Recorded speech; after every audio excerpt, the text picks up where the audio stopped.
సాయినాథుడు ప్రేమకు త్యాగానికి మరో పేరు. సాయి మన మనసులోని భావనలను ఇట్టే పసిగట్టగల సమర్థ గురువు.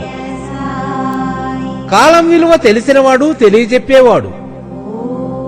నేను ఒకనాడు ద్వారకామాయిలో ఉన్నప్పుడు మధ్యాహ్నహారతి పిమ్మట బాబాతో కలిసి తృప్తిగా భోజనం చేశాను. అప్పుడు బాబా, ఉదయము నందు మార్వాడి వచ్చాడు.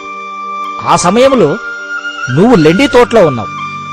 విషయం అడిగితే నీతోనే మాట్లాడాలన్నాడు. తిరిగి సాయంత్రం వస్తా అన్నాడు బాబా. సేటు ఎందుకు వచ్చేది? నాకు తెలుసులే. అడిగేందుకేగా వచ్చేది.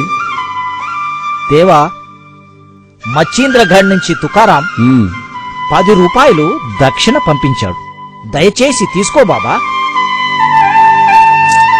తుకారాముడి దక్షిణ ముట్టింది. జనులందరూ తెలివిగలవారు అనుకుంటారా, కాని తెలివి తక్కువ పనులు చేస్తూ ఉంటారు. బాబా, ఇవాళ మీరెందుకో సరిగా భోజనం చేయలేదు. అలా మరి కనీసం ఈ మజ్జిగైనా తీసుకోండి బాబా. పో. అది ఎంత అజ్ఞానమురా! అబ్బా, మజ్జిగ ఎంత తెల్లగా చిక్కగా ఇంపుగా ఉందో. ఆహా, చూడటానికే ఇలా ఉంటే తాగితే ఎంత రుచిగా ఉంటుందో. వీడి మనసు పరిగెడుతోంది. అన్నా, నిజమే.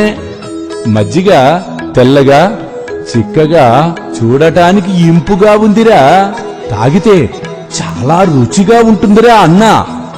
దా, ఈ ముంత తీసుకొని మజ్జిగ తాగు. వద్దు బాబా, నా కడుపు నిండుగా ఉంది.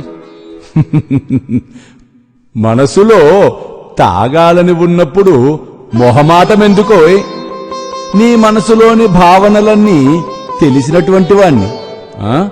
అయ్యో వద్దు బాబా, మీరు భోజనం కూడా సరిగా చేయలేదు. దయచేసి ఈ మజ్జిగ మీరు తాగండి.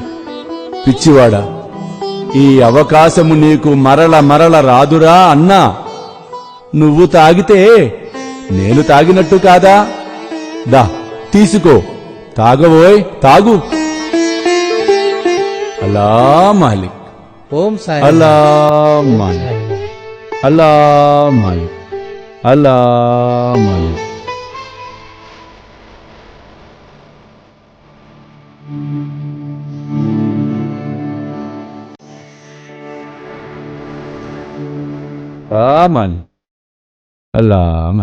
ఆ రోజు బాబా పలికిన పలుకులు సత్యం.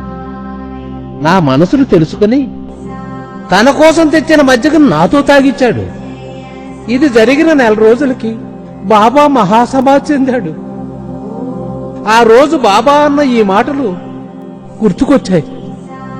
ఈ మజ్జిగ తాగరా, ఈ అవకాశం నీకు మరలా రాదు. అవును, నిజమే. బాబా చెప్పింది అక్షర సత్యం. బాబా ఆదేశానికి అనుగుణంగా నడవటం శుభం. లేకపోతే కష్టాలతో, అసంతృప్తితో జీవిస్తాం. సాయినాథ్ మహారాజుకి జై.